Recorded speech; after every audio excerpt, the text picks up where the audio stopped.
Welcome to Red and Yellow, the podcast about all things to do with refereeing at grassroots level, looking at the laws of football, speaking to guests, and trying to help you become a better referee, with Adam Humphreys and me, Ed Connell.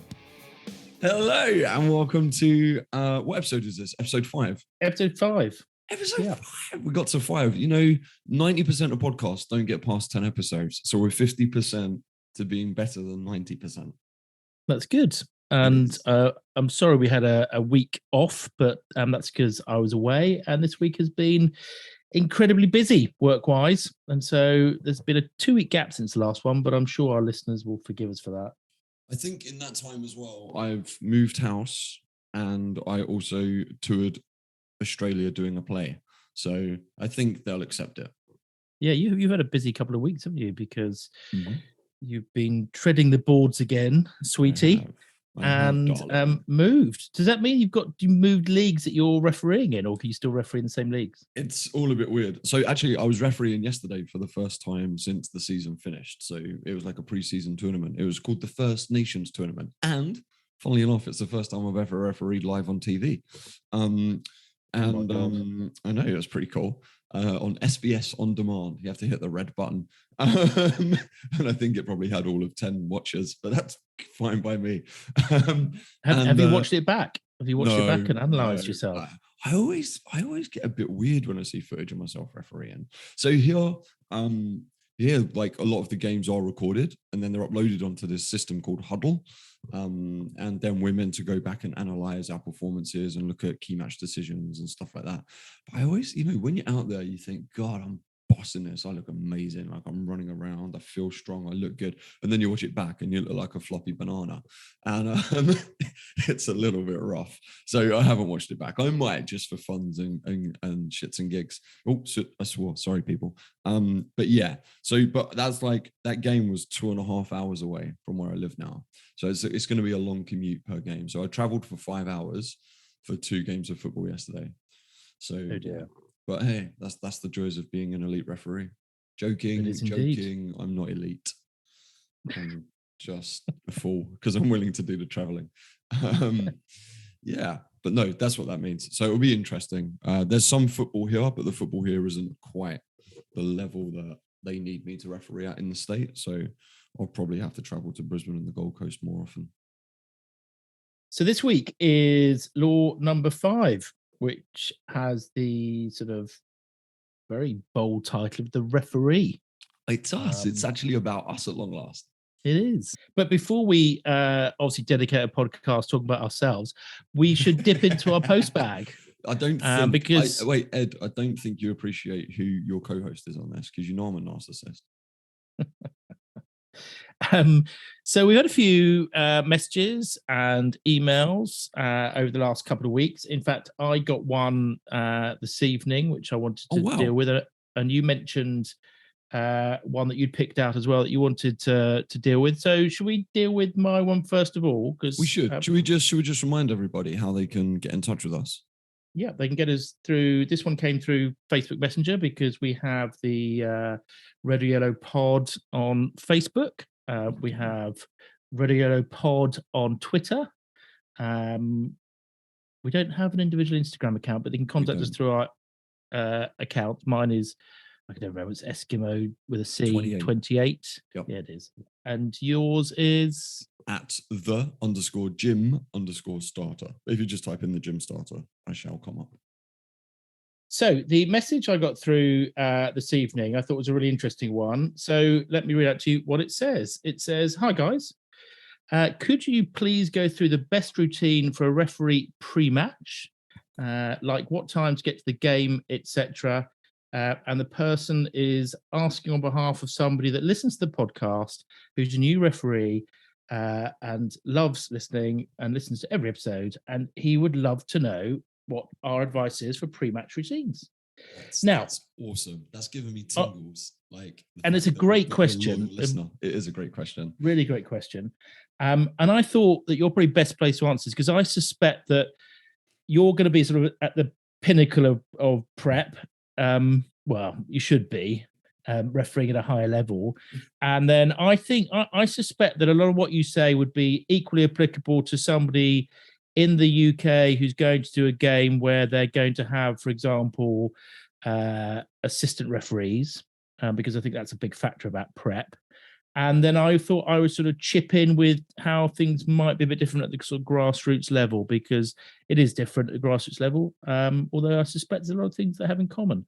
So why don't you talk us through your sort of pre-match timetable and routine, Adam? You're gonna think I'm weird when I take you through everything I do pre-match. So my pre-match will probably generally start. Well, it starts on the morning of a day that I'm refereeing. So it starts at home, basically, which is probably not relevant for most people. But first of all, I've got to make sure that my food is ready and like, I'm good to go. My routine changes like depending on where I live and stuff, but generally, like, you know, I'll have a big old breakfast. Usually, when I was in the UK, it was like oats and some jam and stuff and things like that. But now here is normally just like eggs and toast and beans and stuff like that. Have some coffee, and I'll just try and relax as much as I can. And I'll always time my day back from where kickoff is. So I'll do that. I'll probably go for a walk on the day of a game just to clear my head, listen to a podcast. I'll probably go for a walk and get a coffee. If you can't tell, I'm a bit of a coffee addict. And what sort of time gap are you leaving between sort of eating your meal and then refereeing? So how many all hours are we right. So talking about? should we take it for like a 3 o'clock kickoff? Yeah. Yeah. So a 3 o'clock kickoff, I'll probably be having breakfast. I'll probably try and sleep in a little bit. So I'll probably have breakfast around sort of maybe 9ish. And then I'll go for a walk, have a coffee. And then I'll try and have some semblance of lunch as well before a 3 o'clock kickoff, probably at about like 12. It depends how far I've got to travel for the game. And that's the key factor. So here where I'm traveling a lot more for games, I'm packing food into like a bag and I take that with me. And normally I'll take like yogurt, berries, I'll take a salad, I'll take 2 Powerades, I'll take 2 liters of sparkling water, and usually 3 bananas and 2 apples. And I'll normally eat that all around the game. So sometimes I have some of it at half time, some of it I'll have right up until kickoff. I normally have a banana before kickoff, and I'll normally drink probably half a Lucozade. You can't get Lucozade here, so it's Powerade. Half a Lucozade before kickoff as well. And the whole day I'm hydrating as well. So the whole day I'm drinking I'm probably having like 4 liters. Like, it's annoying because I'm like clinging to get to half time, and then I'll blow my whistle and I'll literally have to like sprint to go to the toilet, to the changing room. And then full time comes, I'm like, I don't want to shake everybody's hands because I just need to go to the toilet, where I'm just too overhydrated. So there's all of that. Then, but all that's kind of irrelevant, I suppose, in relation to this question. Then I'll always try and get to a ground about 90 minutes before the game. Like give or take, but I always tell my assistants here, the ruling is you have to be here an hour before the game, whereas the FA were like, you have to be there 90 minutes before the game. And so that 90 minutes is kind of stuck in me. And I like that because I like just having enough time for anything to go wrong. I like hanging around the ground so I can introduce myself to the players, so that I can chat to the managers, get to know everybody a little bit, because that will make my life easier on the field. So if I can come across as friendly, if I can come across as happy, and they look like I want to be there and I'm there proactively, then in the game, they know that I care about the sport. I'm not going to get those kinds of accusations. And if I can just win one player over or one manager over in those little interactions as I'm kind of milling about the place, then that's a real big win, and that pays dividends in the game and the way you manage the sport. Then from there, are you turning up? Are you turning up in kit, or are you getting changed? No, we used to have to wear a suit. Used to have to wear suit and tie in England. Here we have to wear black trousers, shoes, and a polo shirt, like a Queensland football polo shirt. Normally with sunnies, just because I like adding a bit of sparkle. That's it really. And then I'll ask my assistants to get there. And I say I'll be getting there an hour before. If you can get there anywhere between I'll get there an hour and a half before. If you can get there anywhere between an hour and a half and an hour before, that'd be great. I'll be there. So, if you want to chill and chat, we can. And then I'll just, let them mill in, and I'll let them get themselves settled. And then we'll just start chatting about things. So normally we'll go for a pitch walk. So now we're like an hour before kickoff. 10 minutes into that, so 50 minutes before kickoff, we'll do a little pitch walk and we'll check the pitch. And then that's when I do my pre-match briefing. and I talk to my assistants about my expectations of them for the day. And then we'll head back into the changing room and we'll start getting changed. And we'll get changed into our warm-up gear. So we'll put on our blue warm-up tops and we'll put on our boots and our shorts and our socks and everything. And there we kind of chill and chat and just get to know each other a bit more and stuff like that. And then from there, we'll go and do a physical warm-up. And my warm-ups are quite intense and they last probably about 20 minutes. And then, yeah, because That's a combination of what, running, stretching? Yeah. So I'd start with a jog, then we'll go into stretches, leg swings. I'm doing a lot of hip work at the moment, a lot of glute release work. And I'll just let them manage themselves. Then we'll do some teamwork based games. So one game I love doing is like I line up one assistant on the goal line by the corner flag and one assistant on the touch line by the corner flag. And I'll have one of them running in the middle and the assistants have to keep up with where the referee is kind of circling around in that little space, just to replicate being in a game. And we'll all have a go on that. And then we'll finish with sprints. So my rules for a pre-match are, and we'll also do like shuttle work as well. So we'll go through like high knees, bum flicks, side steps, twists, lunges, high leg swings, all kinds of stuff. And I like using that time because we get to know each other. I get them to call out exercises as well because they're just as important as I am. And equally, it's another good moment to show everyone that you care about what you're doing, that you care, that you want to do a good job today. Everyone gets to see you're warming up, that you're, you take this as serious as the players do because they'll be warming up. And then from there, yeah, we'll play some games. Then we'll do some like full level sprints. So I'll do probably 2 or 3 like sprints that last half the length of the football field, and they're developing sprints. So we'll be like 50% to the end of the 18-yard box. Then I'll say like 70% for the next sort of 15 steps, and then we'll go 100% as you cross over the halfway line. Then decelerate, walk to the other touch line, do it back, and that's pretty much my warm up. And then I know that my assistants are physically switched on. The purpose of my warm up is to go through every possible scenario that I'll need out of my body in a game. So I'll go through all different ranges of speed, all different ranges of motion. I'll definitely get my heart rate up. And then normally I'll just walk it through, cool down a little bit, have a good laugh with the assistants, and then we'll go in and just relax before the game, put on our comms kits, just check over the little finicky things. Anything I've realized I forgot in my pre-match, I'll just cover again, ask them if they've got any questions, and then we'll go to kickoff. And so what sort of time are you coming back in from your warm-up to go back into It varies depending on 20 minutes to go? Yeah, it varies depending on what I've got to do and how fit I'm feeling. But normally, yeah, I'd like 20 minutes. I don't like to be rushed with anything I'm doing before a game. Like that's why I don't like assistants being late and stuff, because it rushes you and it knocks you off your center point. And I like to make sure I remain calm and centered and not focused. So yeah, I'll like 15 minutes minimum. If you've got comms to set up, then I'll probably give myself 20 minutes, but not many people have that problem, especially in the UK, because you don't get comms till you're like, I think, on the conference or football league. And sort of any contact with the teams at all before you go onto the pitch? Oh yeah, and then obviously we get them out of the changing rooms. We line them up before we do a walkout, and that's a really key moment for me. I love that because I'll hold them at the gate before we come out, or in the tunnel before we come out, and I'll chat to the captains, get to know them a little bit, humanize myself in front of them. So I'll ask them what they do for work, and I'll just have a general conversation with them. I'll tell them a little bit about my life as well for the day, just what I've been up to and stuff, just like as part of natural conversation. But I'll always try and make them realize that I'm just like them. And then I'll probably pick on a player in the lineup of the 11, just for a joke and a laugh, and make everyone laugh a bit. Yesterday I did like a little stand-up routine, which was quite funny.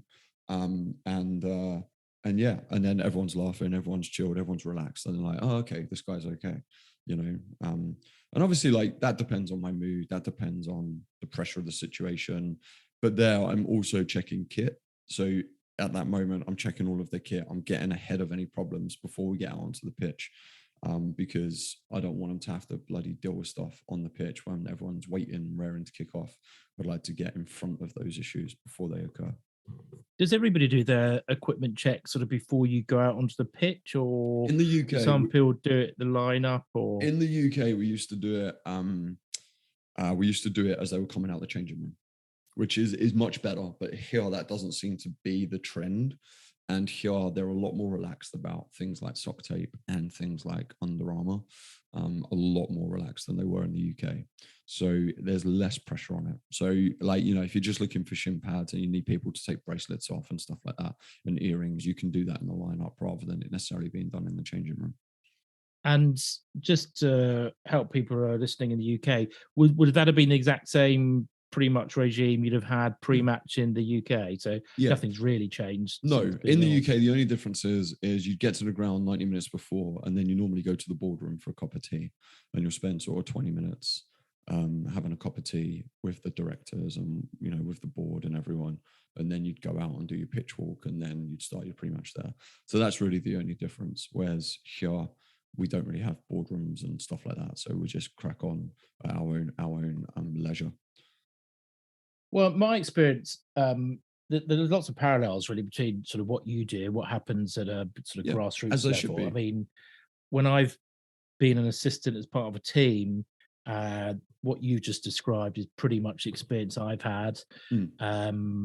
Sometimes the sort of talk between the officials takes place in the change room. Sometimes you say it's whilst you're out sort of walking around the pitch, whatever.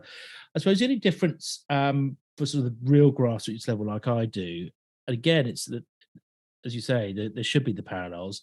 Getting there early, I mean, just so that you're allowing time for travel difficulties, you're not turning up and it's all very, very stressful. It also doesn't look particularly professional if you're sort of running in sort of 5 minutes before kickoff, and that's just a bit shambolic. So that I always sort of, when I'm doing even just sort of amateur leagues, which are very social leagues, I'm sort of turning up an hour beforehand.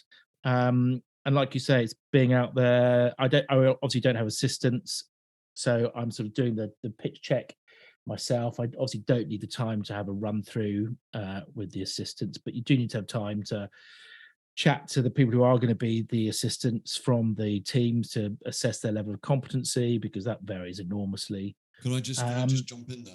I always brief, when I was doing grassroots, I always brief my assistants in front of the captains before kickoff. I wouldn't do it before the game for a couple of reasons. One, it normally changes between like doing your pitch walk and kickoff. And two, you want the captains to be fully aware of what you're saying to your linesmen, because that enhances your position. So when you've got 4 sets of ears listening to what you're saying to your linesman, your club linesman, that helps greatly, which will lead into the question somebody emailed us as well. But anyway, carry on. I agree with that completely, and I do have the chat with whoever's going to be on the line to start with in front of the captains, because obviously want to reinforce that point about whether I'm going to accept or reject their decisions. But obviously, at my level, you're getting, the person that's running the line for the first half hour then gets subbed on, and somebody else then gets to do it. Usually, the person being subbed off, so it's difficult in advance to know exactly who's going to end up ultimately running the line for you. But you can start with good intentions, the person that's running the line first of all. And that time for a warm up. And then I use the app on my watch, so that takes a bit of sort of sorting out. I don't like to be sort of pressured and stressed about getting that set up. But I find an hour for that bottom level is sort of more than enough to get all those things done. Yeah, I think at grassroots I used to spend an hour, maybe 45 minutes. I would recommend doing a warm up though, even though you're on your own, and it can feel a bit awkward. Whenever I did a warm up at grassroots, I know that definitely enhanced the way people viewed me as a referee, because that if you're on a Sunday league, that you're going to be in the rare group, in a real rare group of people in that league who do warm-ups, because I guarantee you'll be like the top 2%, and that will automatically give you kudos in the eyes of the players. Well, I always do a warm-up simply because the last thing you want is the first time I've got old legs and artificial joints, but the last thing you want to happen on a cold winter's day is the first time you run to sprint for the ball you pull a hamstring, and so that's why I do it. But I mean, everybody should be doing it anyway to varying degrees, but I think that covers everything pre-match routine wise, doesn't it? I think we've sort of I think so. I mean, look, everyone's going to have the different quirks, the different things they do, and also with your best intentions, it's going to change based on your circumstances and your situation. Like that's like my pre-match in ideal world. But it's going to be different, and you have to be ready for that. And that's why giving yourself time and giving yourself a routine that you know that when something goes wrong, you can just fall back into that routine once you're back on top of it, can really help. And then, you know, and the thing is, it's a bit like when I go acting, like I'll have a set routine in order to make sure I'm going to get my best performance out of me. And for as long as I'm doing that, then you'll be okay. And it'll be different for everyone, and that's fine. There's no right or wrong. But what I would say is put something in place, see how it feels, and then just amend and change as you go. And the final thing, I mean, I same as you, I sort of tried to stage my meal with a bit of a gap before the match, with some sort of slow burn, you know, food that I've eaten. I also take with me things like bananas, and I'm trying to hydrate myself as well. So that was all equally applicable. I think we'll save for another occasion, perhaps when we've got some other guests, as to what happens and what's said in the pre-match chat with the officials, because I found that really fascinating. The first time that I was an assistant to a sort of higher level ref, it was really eye-opening, because that's not something you don't hear unless you're in the room. Yeah. But I think it'd be good to maybe talk about that on another occasion. We talk, you know, contrast and compare with what other people say in their pre-match routines. No, that'd be good. So I hope that answers the question we got through Facebook. What was the one you picked out from the post bag you wanted to discuss? Well, there was that one about linesmen, club linesmen, briefing club linesmen, which I thought would be a good one to touch on as well after the conversation we just had. So the email was, I was refereeing a men's Sunday league match. Oh, also, I just want to say we're not naming the people who contact us unless you openly state that you don't mind us mentioning your name and talking about who you are. Just for your own, we're just going to keep it anonymous until you tell us otherwise. If people email in, they can. We're going to work on the basis of anonymity, both in terms of where and when it happened and who sent it in. But if you're happy for us to mention it, then simply say in your message, you know, don't mind you give me a shout out and talk about my league. So Simon, I'm joking. Simon from Doncaster. Yeah, Simon who lives at. So I was refereeing a men's Sunday league match, as has become the norm on a Sunday. I'm glad you're doing Sunday league matches on a Sunday. I gave the Linos my pre-match talk, and then 90th minute, it was 1-1. And the away team scored to make it 2-1. Oh, isn't that delightful? The linesman, who was about 10 yards away, put his flag up as soon as the ball went into the net. I waved it off and shouted, "It's a goal." The home team went mad, shouting things such as, "Ref, he's given offside there," and "Ref, thought you said offsides were the linesman's calls." Sounds like a lovely day on a Sunday. Can I just seek two pieces of clarification? Oh, the lawyer is kicks in. Well, exactly. I need to be answering on the correct premise. But first of all, we're talking about club linesmen here, aren't we? We're not talking about so Sunday that's league, an important clarification. Yeah, cool. You know, and then secondly, they're the hungover 45-year-old who would rather come to watch their else. Mate. Yeah. And then when he says 10 yards away, he means 10 yards from where the decision, the second last man, from where they should have been, where the offside offence allegedly took place. He doesn't say that, but I imagine that is it. I don't know if it's 10 yards away from the goal, but that probably, I think it's 10 yards away from I think it means 10 yards away from where the offence took place. Yeah. So they all shouted, "I thought you said the ref offsides were linesman's calls." And then the referee said, "No, I said offsides are yours completely, unless you are not with that second to last defender, or I think you've messed up." After the full-time whistle, I had players, spectators, and club manager in my face all the way to the changing room. What I want to know is, do you think I've made the right decision there?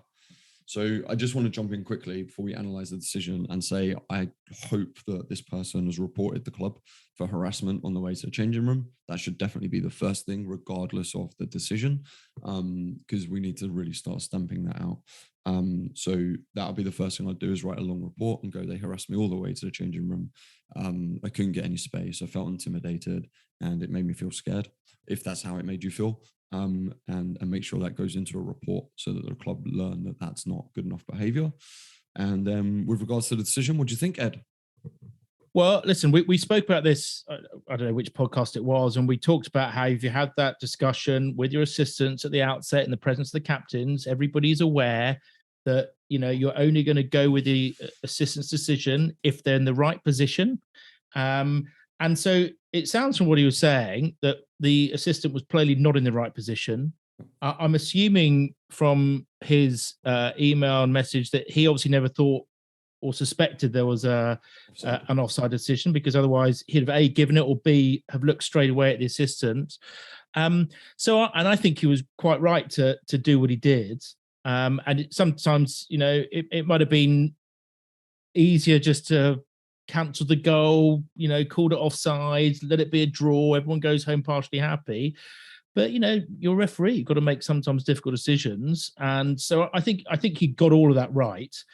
I think it's just a question of maybe some hints or tips as to how you sell it a bit better. And we kind of talked about this before, didn't we?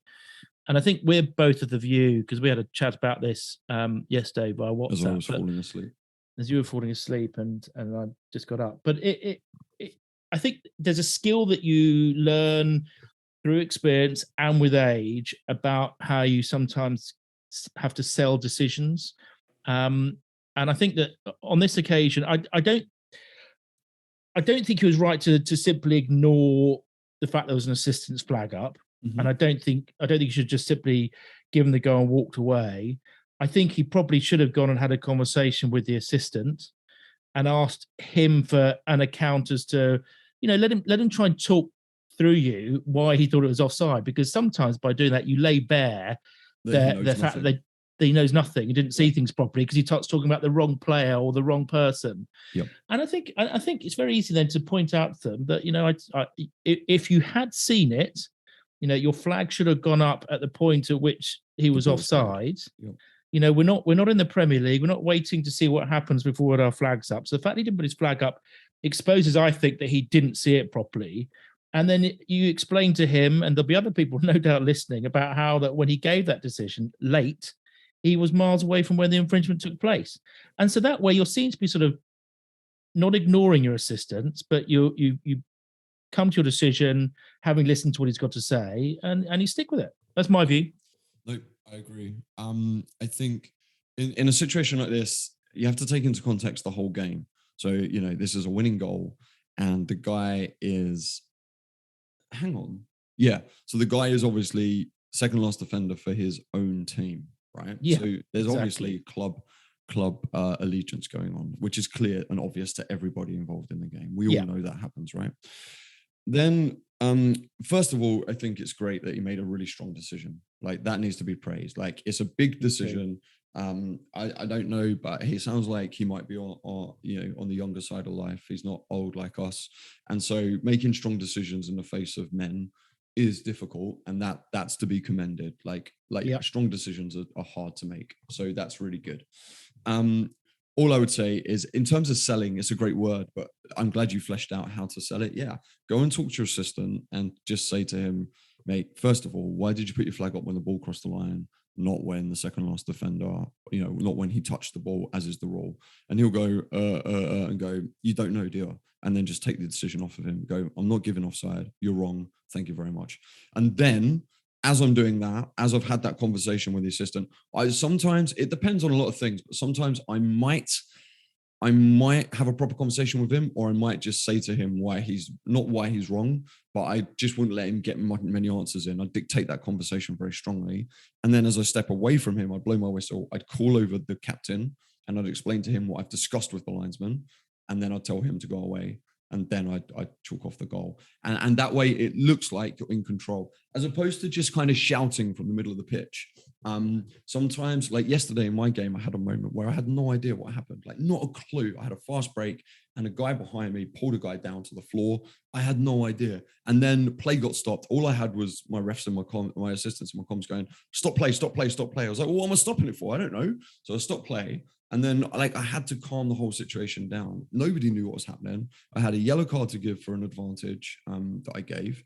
And I still didn't know what I was giving the decision for. So I just had to take a moment. I had to get everyone out of my face, and I had to communicate properly and just take my time, think my way through it, and make sure I got everything correct in that situation. And sometimes that's what you have to do. You just have to stop, breathe, and think your way logically through it, to make sure that everybody understands why you're given a decision you've given. Even though it's clear and obvious to you, it's not always clear and obvious to the people. And that's when it comes down to managing an event versus just doing a football game.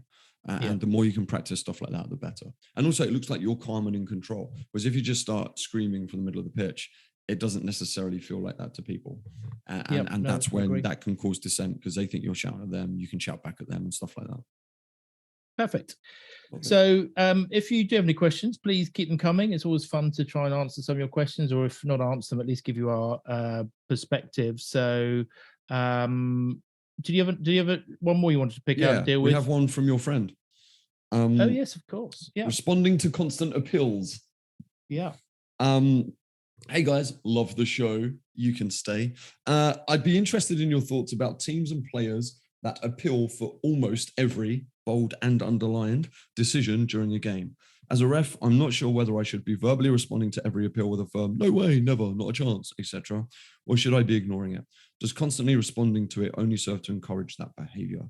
Both seemingly have their pros and cons, but I'd be interested in your thoughts in how you deal with it. I've just started officiating in Adam's old stomping ground of Essex. It's a baptism of fire for sure.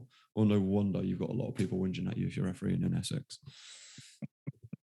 Again, another really, really good question. And I mean, there's obviously no answer, no sort of definitive answer.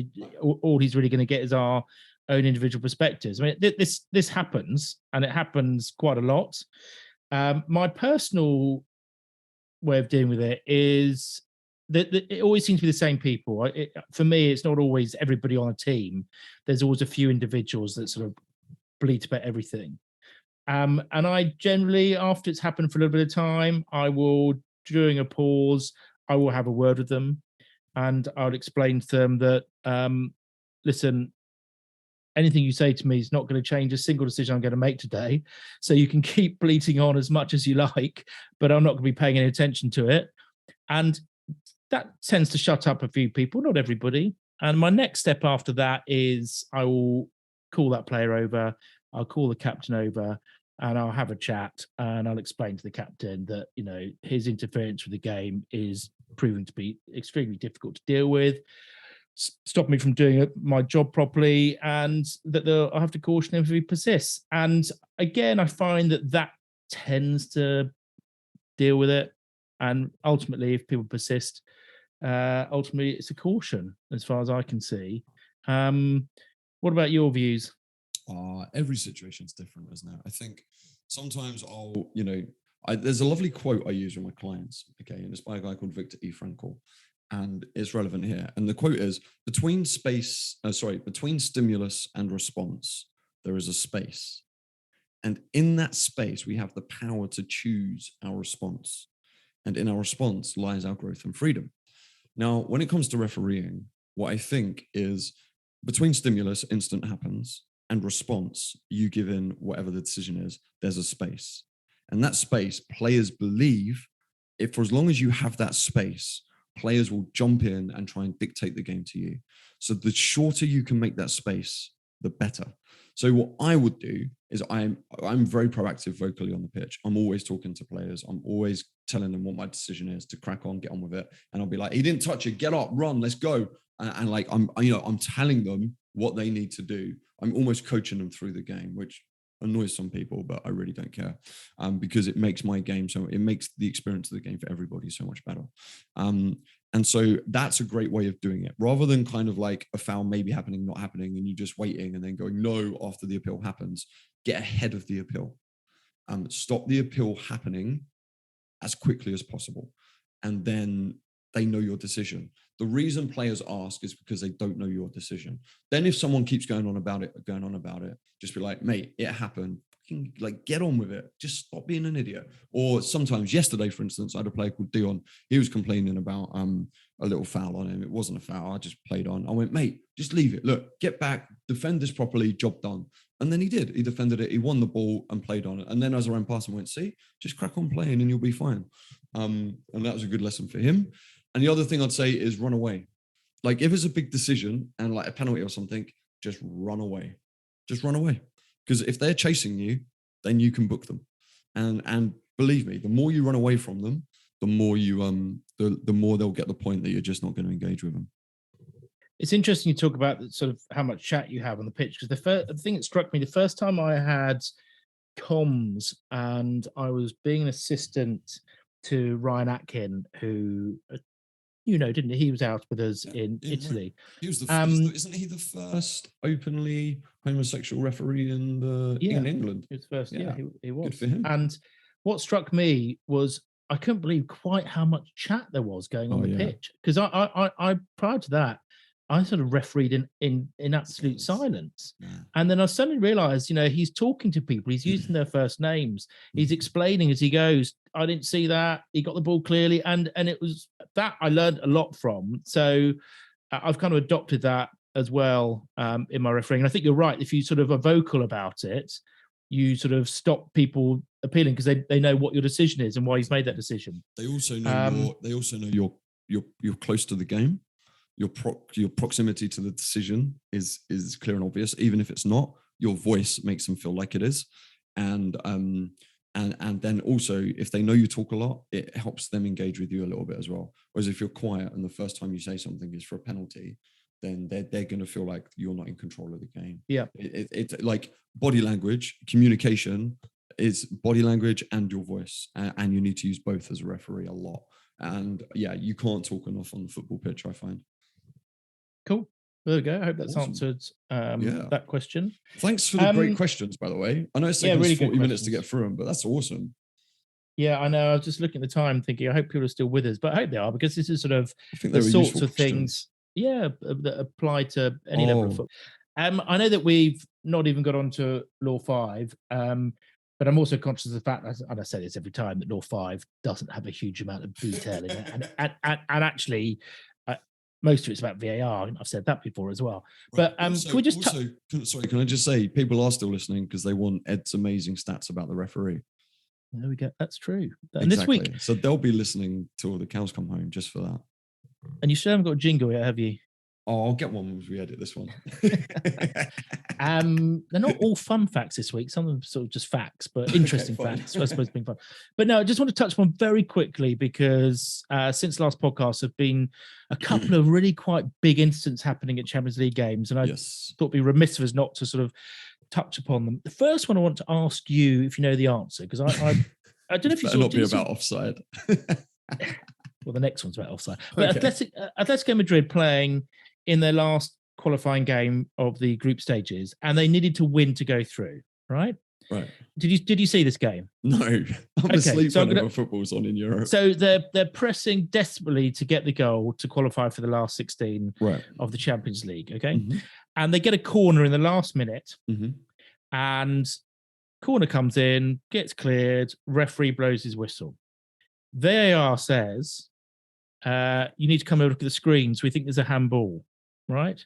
And there was indeed a handball from the defender as he, arm in an unnatural position, hits his arm. Referee gives a penalty. Now, I'm going to tell you what happened next. So what happened next was fascinating, because the penalty gets saved, the rebound hits the crossbar, and then the shot goes over the crossbar. So the question I wanted to ask you is this. Wait. Can I get ahead of it? Did the player who put the shot in that went over the crossbar, was that the same player that took the penalty kick? I don't know. Is that going to make a material difference? Yeah, it makes a massive difference. Okay. Because on a penalty, if the player takes a penalty and it hits the post, oh, you said the penalty was saved, didn't you? Penalty saved. Oh, okay. Yeah. Don't worry about it then. Sorry. I'm pretty certain that's right. Anyway, so time is up. All right. And all VAR is allowing you to do is allow the penalties to be taken. All right. For the handball incident.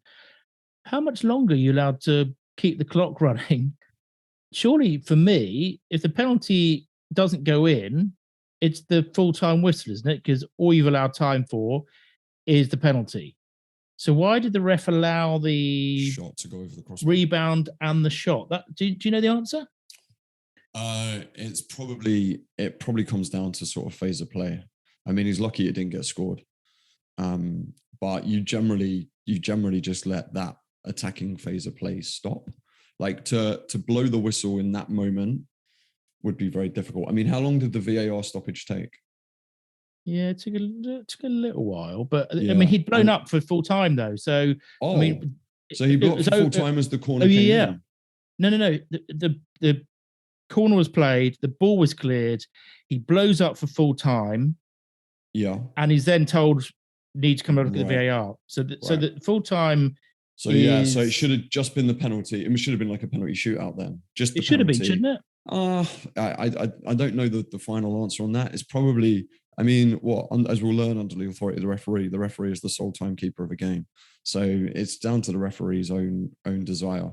You know, but yeah, I think if that was happening outside of full time, then there should only have been one more kick of the ball.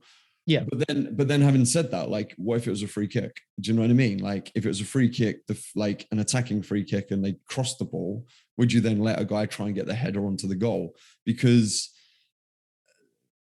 the offense, you know, somebody's committed an offense to try and stop the game. So how much in terms of balance, like, you've got to allow the attacking team at least a second, not a second bite of the cherry, but at least an attacking phase. I would say at least an attacking phase.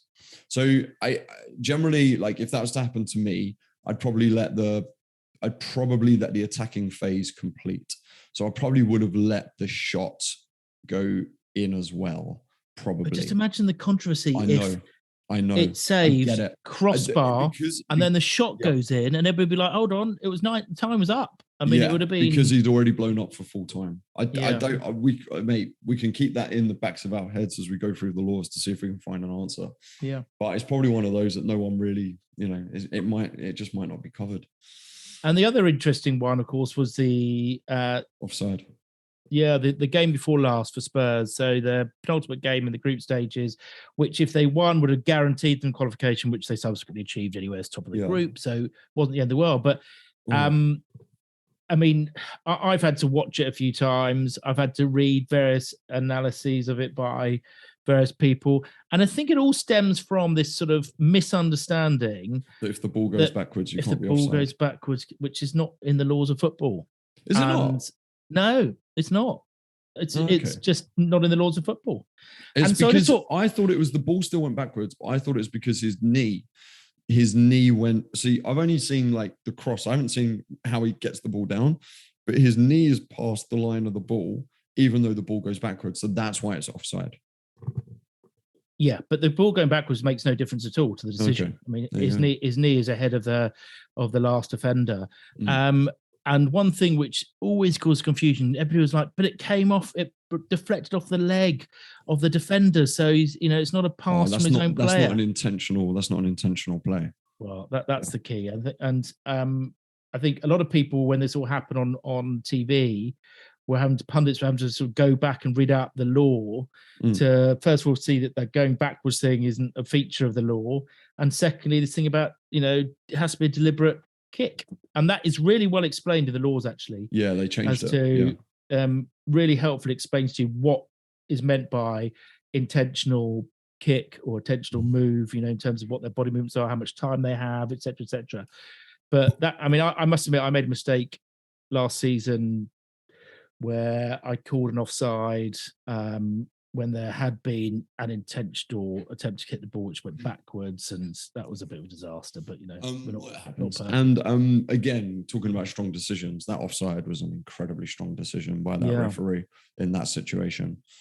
Because like I heard Andy Gray talking about it as I was looking up, and he was like, "Oh, I think we should just allow goals for football. Like, we shouldn't be chalking off goals that everyone would have agreed with that it was okay." It's like, well, you're clearly an idiot. It's why no major broadcaster now employs you, because let's face it, you don't know what you're talking about. Because if we allow that to go through, then we have to allow. Well, we have to get rid of VAR. We have to not give offsides. We have to not give red cards. We have to, if we're going to let one thing slide, then we have to let it all slide. It just makes no sense at all. In sympathy of football or not, there's laws that have to be stuck to in order to keep a semblance of control on the game. Just absolute nonsensical analysis. So there we go. That's the sort of the news section, which is a bit short this week because we spent so long on our questions, which I'm not unhappy about. But so should we look at law number 5? I've got. Can you hear my dog whining in the background? Yeah, it's my dog. Is his name think it was- Jasper? Is it Jasper? My dog is called Archie. Of course it is. Whose dog is called Jasper? That was a conversation I had yesterday. I can't dated remember. somebody called Jasper. Oh, hashtag awkward. Hashtag be awkward. I wondered why there was a massive eye roll and you started blushing. God's sake, honestly, you're mixing up my ex-partners with my dog's name. Well, as long as I do that and you don't do that, we're fine, aren't we? Anyway, back to law number 5.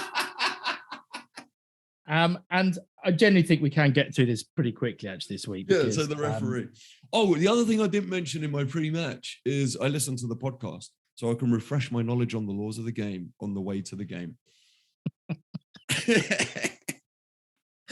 Like you listen to my voice to help you prep and get in the right mind space to referee. Actually, you know what? I probably will. Honestly, I used to when I'm refereeing and I haven't refereed and there's been a bit of a gap. I do obviously go back to the laws, and it would be honestly a podcast that actually just talked about the laws. I mean, if only there was one that you could listen to. Invented it. I was being funny. Oh, I'm sorry. Yeah, that's hilarious, Ed. Actually, I did have someone say to me, it'd be great if there was a podcast that went through the laws of the game. I know you I'd did. like to listen to them on the way to the game. So there we go. Yeah. So people will, and people should, and people shall. So I think we can, as I say, deal with this pretty quickly because it doesn't tell us huge amounts. And then we can finish talking about abuse. Yeah, exactly. This is law number 5 is divided up into 7 parts. And we've already dealt with some of these in previous podcasts, but number 1 is entitled the authority of the referee. That just basically says that the referee has the full authority to enforce the laws of the game. So that's pretty straightforward. Number 2 is decisions of the referee. That really just tells you what you'd expect. Decisions to be made to the best of the referee's ability. Can we just emphasize that, right? Decisions will be made to the best of the referee's ability, right? So no one's expecting you to be out there and perfect. No one's expecting you, like the game is expecting you to just do your darndest. Like just try and do your best. That's all we need from you. We don't need perfection. Players should really understand that a lot more if you're a player listening to this. Just everyone's trying to work to the best of their ability and everybody's abilities are different. And I think that the first paragraph is worth actually repeating because it says that they'll be made to the best of the ability according to the laws of the game and the spirit of the game. And this is the bit I like and will be based on the opinion of the referee who has the underlying discretion to take appropriate action within the framework of the laws of the game. So, it's not a perfect world. Nope. It's a subjective view of the referee who's applying the laws, but having to use it based on his opinion and using his discretion. I think that really does sort of summarize what the referee's role is. If you want to give a drop ball as opposed to an indirect free kick, or, you're doing your best to navigate your way through the game to keep control of the game. And that makes perfect sense to me. Yeah. I mean, was there anything else in part 2 you want to talk about? Because for me, the fact it's all based on facts. So the decisions referee regarding facts connected with play. You can't make stuff up as a referee, which I think is obvious. And you can't change a restart decision on realizing it's incorrect or on the advice of another match official if play's restarted. Yeah, which is or the referee signaled the end of the first or second half, which is kind of just common sense anyway. Which also relates to what you said. Yeah. About the Atletico Madrid decision. Is that the answer? Yeah, maybe. Maybe that is the answer. Because if at the end of the half the referee leaves the hang on. As restarted, the referee has signaled the end of the first or second half.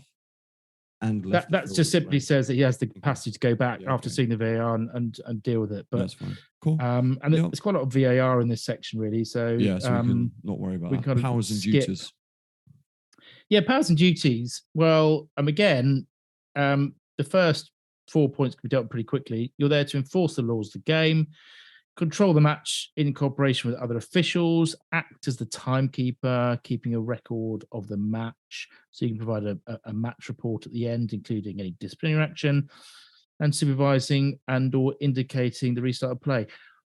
I did want to ask you a question though about the next part, which is also in section 3, entitled advantage, because this comes up a lot. A lot of people say, hold on, the referee's advantage, there was no advantage there. It says, referee allows play to continue when an offence occurs, and the non-offending team will benefit from the advantage and penalises the offence if the anticipated advantage does not ensue at that time or within a few seconds. No, I don't think match officials give enough time for advantage to try and play out. I mean, it's spelt out there for you that it can be a few seconds, Mm. and often you see a sort of team immediately losing possession, and referees just saying, "Well, that's it. I gave you the advantage. You've lost the ball, and on you go." I mean, what's your views on it? I think a lot of players, I think a lot of referees try and cover a mistake under the advantage rule. So I think, if there's something that might have happened or might not have happened, they'll like, what am I trying to say here? Basically, it's not advantage unless you've given advantage as a referee. Okay, so unless you put your hands up and gone play on advantage, shouted to the greatest capacity of your lungs, so everybody and their dog, including Jasper, can hear what you've said and what you've given as an advantage, then an advantage hasn't been given. So therefore, if you then decide to stop playing and go back for the free kick, that's because you deemed that was a foul initially. Now, I think the problem occurs when you miss a foul, you let play on, and then you try and cover it over with saying you gave an advantage or you didn't, when you actually never gave an advantage because you never told everybody on the pitch who was given an advantage. For me, I look at 2 or 3 things. One, I look at how immediate the possession kept is, and also I go play on advantage. Like I really emphasize that last bit so that I get a few seconds, so that then I know by the time I've finished saying that word advantage, I then know I've probably got maybe 1 or 2 more beats, if that, before I have to decide whether we're playing on or not. A lot of the issue comes is when like a player, you give an advantage and then the player who's kept the advantage kicks the ball and like spoons it or slices it out. And then on that degree, I'll be like, well, I gave you the advantage. You still had possession. Completely. It's not my fault you're crap at playing football and you can't kick a ball straight. That's not my problem. You had the advantage. You had open space. You tried to play the cross. That's an advantage. Yeah. So it's every situation is slightly different. But I think like 2 or 3. I'm not saying let's go to rugby where you get like almost like 5 minutes of advantage sometimes. But equally, if you want to start saying advantage over, why not? I think that's good. Yeah. I think that's good in rugby, where they say advantage over, so everyone knows that you've had an appropriate advantage. Just keep playing. I think I say that sometimes as well. Yeah, I'm not sure I ever have, but I might start. And then the next part of section 3 just talks about your powers in terms of discipline, and your capacity to sort of show yellow, red cards, to deal with team officials. I thought the only thing that was interesting was the very first part of the disciplinary action section, which says referee punishes the more serious offence in terms of sanction, restart, physical severity, and tactical impact when more than one offence occurs at the same time. So now that's distinct from one of the scenarios you painted a while back, which was somebody getting 2 yellow cards within sort of the same phase of play. Same sort of phase of play, but 2 different incidents. That's different. This is where one incident happens. You effectively sort of go with the biggest sanction of all. So like the key impact there is like a mass confrontation when you have a fight. Like get the 2 that start it, get the 2 that threw the punches, and get the one who kicked the other guy in the head. Like deal with the most serious stuff, and then everyone else can just step away.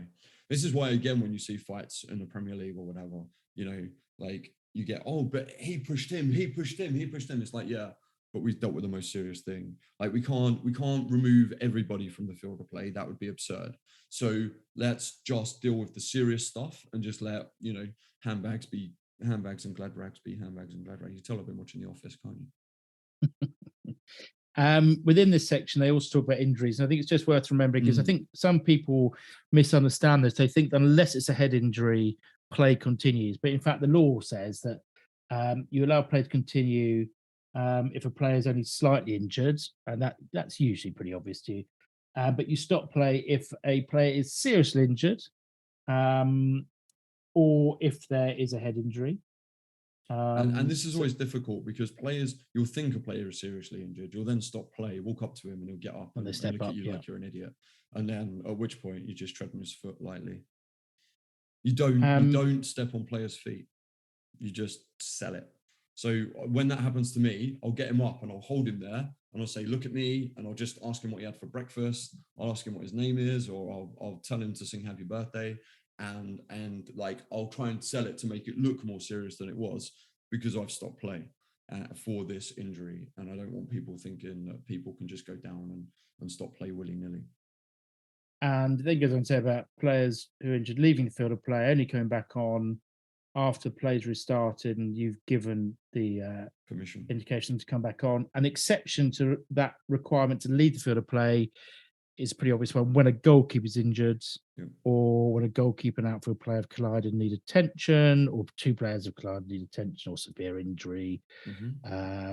So that pretty obvious points. And the one thing that I think might occasionally happen is um, they don't have to leave the field of play if a penalty kick's been awarded, and the injured player will be the kicker.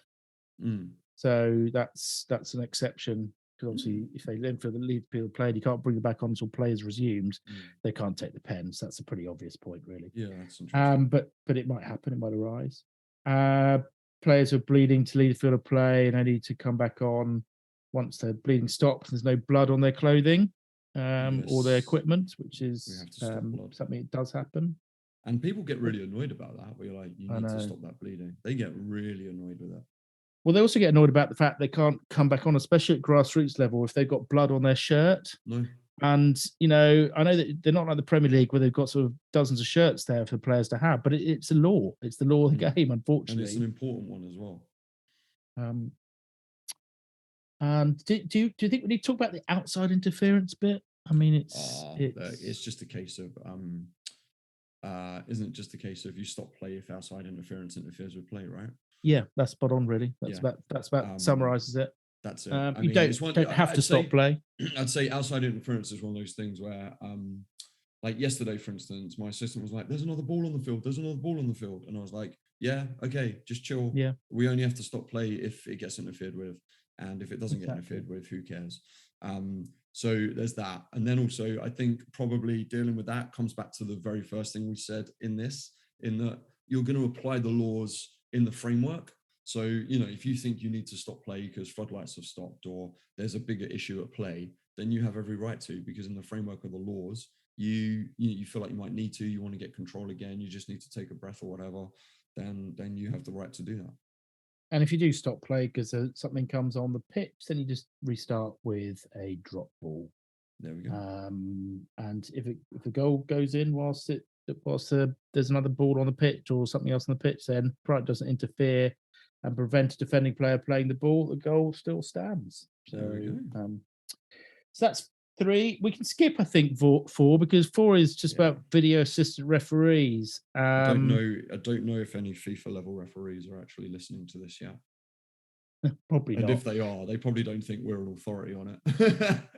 but what I would say is, just for the avoidance of any doubt, because a lot of people who watch TV misunderstand what VR can get involved in. It can only get involved in a clear and obvious error or serious missed incident, but only in relation to specific matters. So the first of which is whether it's a goal or not a goal, whether or not it's a penalty or not a penalty, whether it should be a direct red card and not a second, not as let's say direct red card, not second cautions, and the question of mistaken identity when the player is cautioning or sending off the wrong person. Those are the very limited situations in which VAR can be used. So which is pretty that will help people understand why has VAR not gone back to look at that foul. Interestingly, it doesn't say offside, does it? It doesn't say offside unless a goal is scored from it. Well, no, but I suppose an offside that led to a goal would that led to a goal work, because serious missed incident. Yeah, that led to a goal in relation to a goal in general. They don't need to get involved with. Well, that's possibly true. There we go. Yeah, there we go. compulsory equipment in For a section referee. 5 is pretty straightforward. Whistle or whistles, watch or watches, radio card, Question: and How a many notebook. whistles? How many whistles do you take out with you?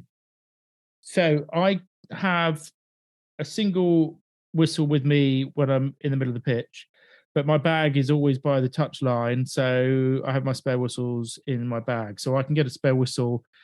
I wouldn't have to go back to the dressing room. Okay. I can have a spare whistle sort So of it just takes you within 20 30 minutes to seconds. get from one side of the pitch to the other side of the pitch to get it. I always Oh, have no, two. I always have two with me. What do you mean on the side of the pitch? I referee in the middle of the pitch. Okay, fine. Sorry. Don't go down the sides. I shouldn't expect you to get to the touchline, should I? How many watches do you have? 2. Yeah. One on each arm, 2 Garmins. And they both do the same job. Like, other brands are available. Yes, sorry. Sorry. We're not the BBC, are we? I wish we were. I'm an Apple Watch person, and I use an app. I find that really difficult in the wet using an Apple Watch. Yeah, but the touchscreen can be a bit problematic. But I'd like it. Also, notebook-wise, talking about rain, wet, and weather, I always take a pencil out with my notebook. Yeah, and I always have a pen in my top pocket, just because when it's wet, it's easier to write with a pencil than it is with a pen. Yeah, I agree. Other equipment that's permitted is obviously comms or fitness tracking stuff that the players can have. But referees are also prohibited from jewelry or other electronic equipment, including cameras. So same rules apply to. Although, aren't the FA trialing cameras? That leads us nicely into the next one, doesn't it? Well, I think they want to trial body cams for grassroots. Body cams, don't they, for grassroots football, to try and eliminate some of these problems, which I mean, from my work perspective, the introduction of body cams to police officers has been, revelation, so good, because there's just no room for queries anymore about what actually was said or happened. It's all captured. Referee signals, the cutest I did say referees in the world. Previous episode that this is a audio podcast, not a video podcast. So all I'm going to say is, if you want to know what the referee signals are, go to the IFAB app or go to the FA website and look, because they're all got lots of images. The one thing I was always taught, and I'm sure you were told, was it's all about get your arms straight and deliberate movements, and don't confuse, corners for direct free kicks and that sort of stuff. There's one here called check finger to ear, other hand, stroke arm. That's extended. a VAR, Adam. Okay, I wondered. I'm like, what the hell is that? You can tell how much football I don't watch these days, can't you? They've also got the one where you're drawing the TV. Yeah, I've got that one. That's pretty cool. I know that because that's the same in rugby. Right, liability of match officials.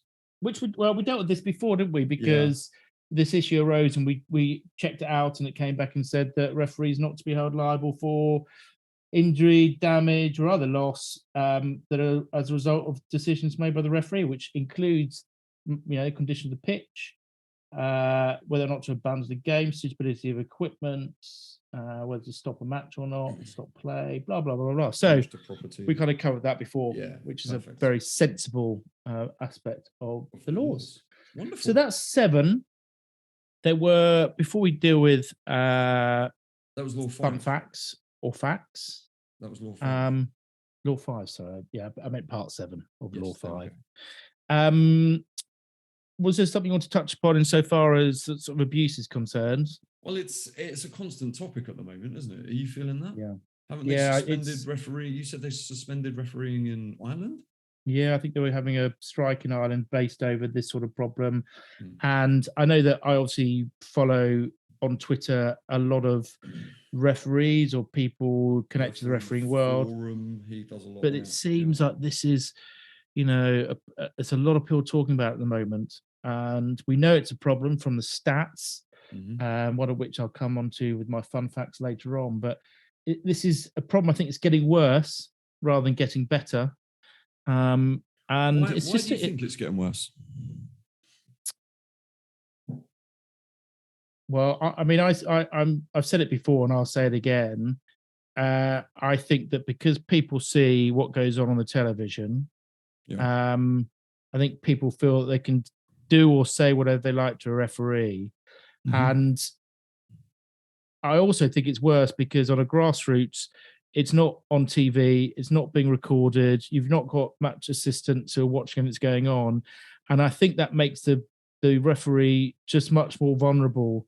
So people are more prepared to do or say what they, how they feel, thinking there's no sanction or Mm. no consequences.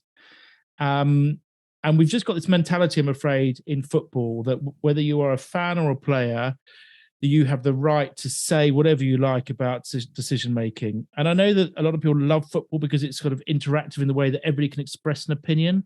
But Mm. you can express an opinion about someone's got a decision right or wrong. What you don't have the right to do is then verbally abuse the person that's taking that decision. Because as I always tell players, whenever they sort of moan at me and think I've got it wrong, I'm out here, I'm trying to do my best to apply the laws. I'm not showing any favoritism or bias. I'm trying to do it as best I can.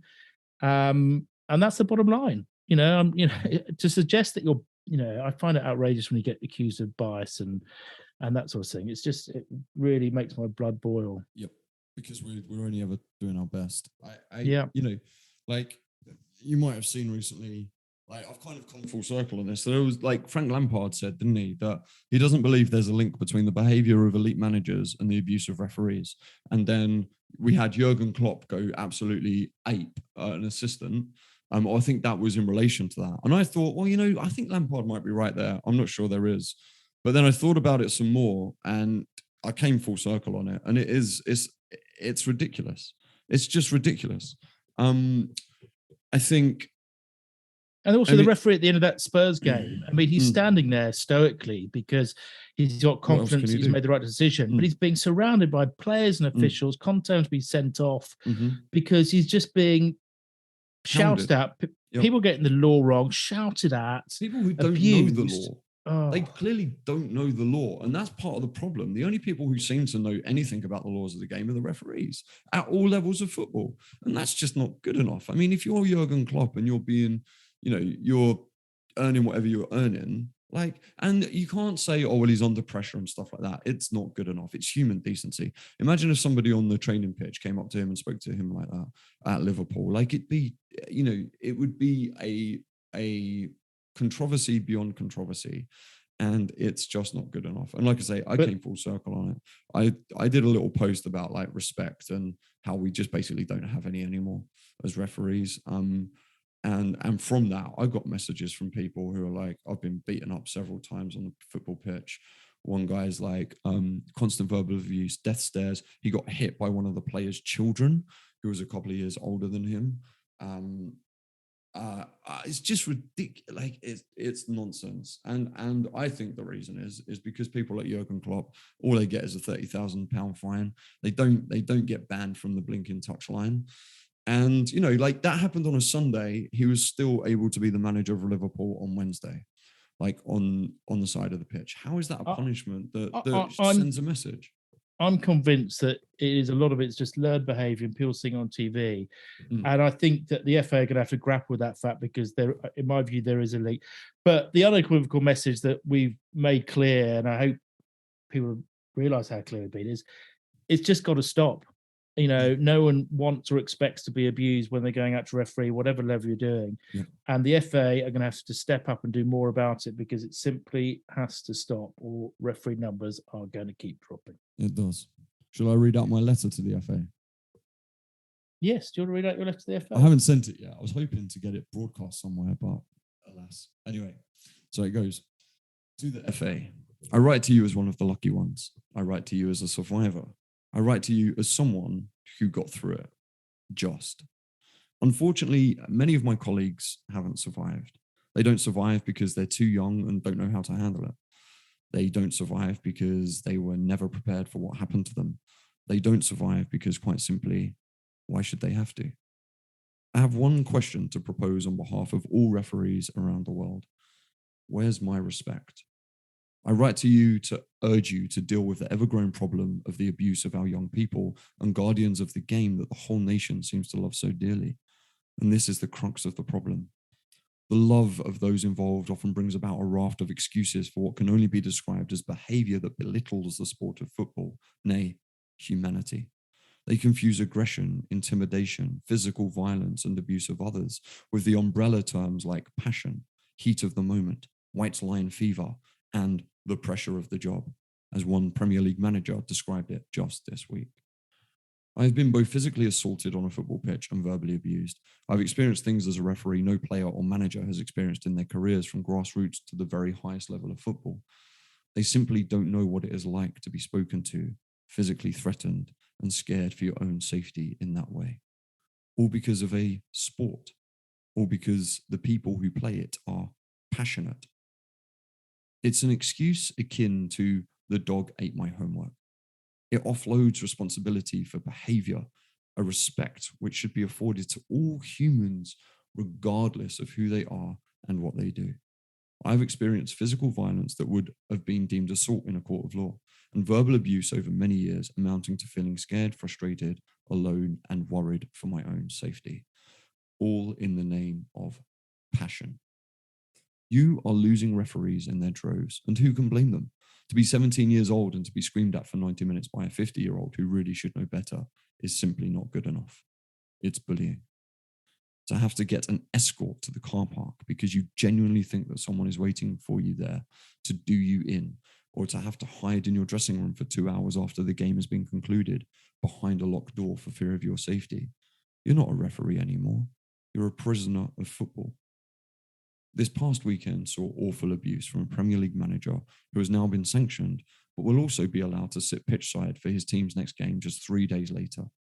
No wonder managers and players across the country are thinking that they can get away with physically assaulting referees like we saw in South Lancashire earlier this month. It is common knowledge that if the punishment for a crime isn't a big enough deterrent, then the crime will continue. Until you start sanctioning players and clubs correctly for abuse, both verbal and physical, it will never stop throughout the country. Your job is governance of the game. If you continue to ignore the referees who are screaming silently for more support, more safety, and more stability for their well-being when they take to the pitch, you will have no game left to govern. Clubs around the country are desperate for referees so they can play, and your lack of strength in dealing with these matters at the very highest level sets a precedent that abusive behavior is allowed, is fair game, and is appropriate. On Hackney Marshes, we don't have broadcasters recording everything and policemen to protect us. We have a whistle and ourselves. A lonely experience when you have no colleagues to help you as assistants, or to just have as a support there for when, or to just have as a support there for you when parents, players, and managers decide that it is okay to call words that can't be written in a respectful letter of this nature. It was my passion. It was my desire to try and make football better and to be a guardian of the sport that helped pull me through after I was attacked. It was the support of some very lovely people in my local community that showed me there was another side of football and that allowed me to continue. I'm thankful every day that I had those people to support me, a luck that isn't afforded to everyone. I no longer referee in the UK. In fact, I retired from refereeing, and a huge aspect of that was this abuse that I had experienced for a long time. I now referee in Australia, and my experience here with regards to this topic have been much more positive. I adore refereeing. I've refereed in the FA Cup, St George's Park, Upton Park, the Emirates, and have been taken all around the world as a referee. It's a glorious experience if you survive the abuse. You shouldn't have to survive when engaging in a sport. You should simply have to enjoy. On behalf of all those who went before me, who will come after me, and who haven't survived, I ask you again, where's my respect? You must start punishing abuse throughout the whole of football with the full force of governance that is afforded to you, or the game will simply have no one left to referee it. Do better. Yeah. Yeah. So we've got 4 Take minutes. To the streets. Where's my respect? Sorry. 4 minutes. 4 minutes for fun facts. Facts, let's go. Let's see how we can get through. It's now time for Ed's Fun Facts. Do you know how referees in football came about, Adam? Because there was too many fights happening on the football pitches. No, each team appointed their own effectively umpire, right? Who are meant to be kind of independent. And if any infringements for the rules, then the two umpires would effectively get together, and if they couldn't resolve the dispute between them, they'd go to the arbiter, who was the timekeeper. Oh, wow. And so that was obviously proving difficult because obviously a degree of partisanship, and it takes a bit of time, that they decided to introduce referees into the game. And so the referee kind of became the timekeeper and the overall arbiter, and the umpires became our assistant referees. Amazing. And the first mention in association football of referees is in 1891, when the FA restructured their rules to include. I was going to guess 1891 when you asked me. We've talked about 1891 before, so I thought you'd probably get that one right. I totally would. Quick not fun fact, but fact nonetheless, which I thought was worth mentioning. There's a real problem, and I think we'll talk about this on another occasion. There's a real problem in terms of the ethnicity of referees. I think I'm right in saying there's no white Premier League. There's no non-white Premier League referee. Mm-hmm. And my question is, of the 200 referees that covered the top 7 divisions last season, yep, what percentage of them were non-white? 2%. It was 2%. Yes, I finally got one right. But isn't that? That's just shocking. In the multicultural country that we live in now, and the multicultural aspect of football, for that not to be represented by the people officiating is shocking. And I found out that last year, in fact, there was a report submitted to the FA. The Black, Asian, and Mixed Ethnicity Referee Group submitted a report to the FA. And interestingly, one of their main factors, which they said affected the advancement of non-white referees, was, and they put it quite blatantly, racism of assessors, who, of course, are the gatekeepers to the sort of upper echelons of the game. I've actually had other referees who are of a black background to talk to me about that, and I'm not sure if I entirely believe them, but actually, as time's gone on, as I've got older and wiser, I definitely can see that as a factor. Now, let's try and finish on sort of a positive note, because I think we'll come back to that topic another occasion. Depressing, isn't it? It is a bit depressing. How much do you think Premiership referees earn? £90,000 a year. Their salaries range from £70,000 to a whopping £200,000 a year. Oh, to be Mark Clattenburg. Top Premiership referees on £200,000 a year, plus £1,500 per game. Yeah, and the FA Cup, the FA Cup, you get paid, I think, like £10,000 or £12,000 if you do the FA Cup final. And what's the average distance the referee runs in 90 minutes, Adam? In the Premier League? Top level, yeah. 11K? 11 to 12 kilometres. Oh, which is 2 for 2. You can tell I know more about refereeing than I do about football, can't you? As much as midfielders and the top players, if not a bit more. There we go. Fun facts over. You've only got to add 10 kilometres to your game and you're about there. You're very, very funny. I suppose one other fun fact, but it's not really fun. It's quite depressing, really. But just on the topic that we've just been talking about. Always trying to get away from depressing. I know. Can I just say, for full transparency, I know I'm digging you out about how much you travel in a game, but I don't cover 11K. I normally get between 8 and 10. Yeah, I think on a good day I get to about 7. Yeah, I think it's fair for the level you're refereeing. Yeah. What I was going to tell you, just on topic really, and it was just we talked about the FA doing things about officials being attacked or threatened. Last season, these are figures from England, grassroots. How many bans do you think the FA or various FAs issued at grassroots level for people attacking or threatening match officials? 13,000. Well, I agree. You'd expect it to be a very, very high figure, given what we've read about it online and the correspondence we've had, but it was only 380. And I think what that really tells you is things are going underreported, because I can't believe for 1 second there were only 380 incidents of match officials being... When you think about how many games of football are taking place That's what you'd expect on a Sunday one morning weekend. throughout the entire nation. Yeah, 300 is not enough. So the message should be report. And given that you've allowed me to just trickle over on my allotted yeah, for sure. 4 minutes, 30 seconds, my fun facts at the end of every I'm not podcast. being funny, Ed. Fun facts is the only reason people tune in. We have to give it the appropriate time. Sky Sports did some research in 2018. We all trust Rupert Murdoch, don't we? And what do you think they found to be the number of decisions referees were making per game? Per game? Yeah. So 90 minutes.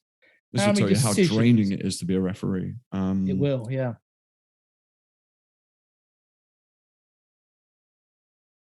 Between 350 and 427.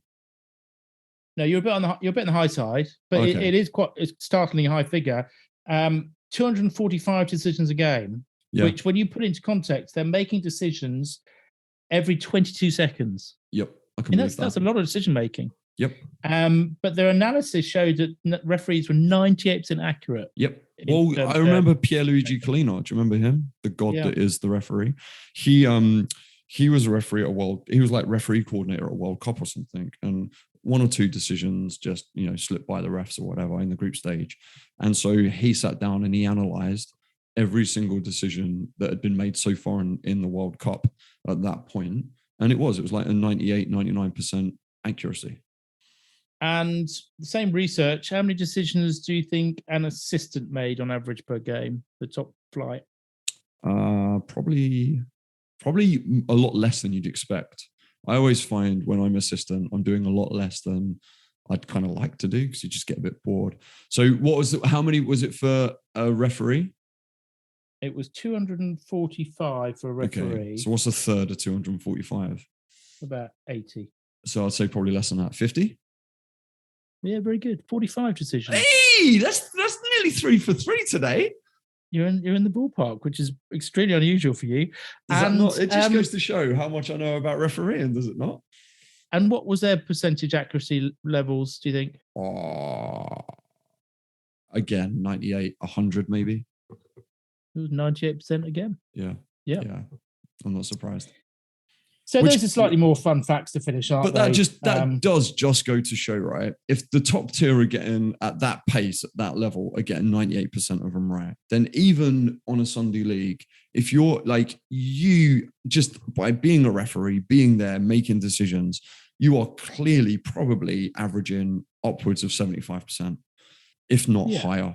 So all the complaints you're getting, like it's so disproportionate, the amount of complaints you get compared to really how good a job you are doing. So if you ever worry about, whether you're good enough, whether you're getting things right or wrong or whatever, like just remember these facts, these stats. You're probably doing a much better job than you're giving yourself credit for, and that definitely players and managers are probably giving you credit for.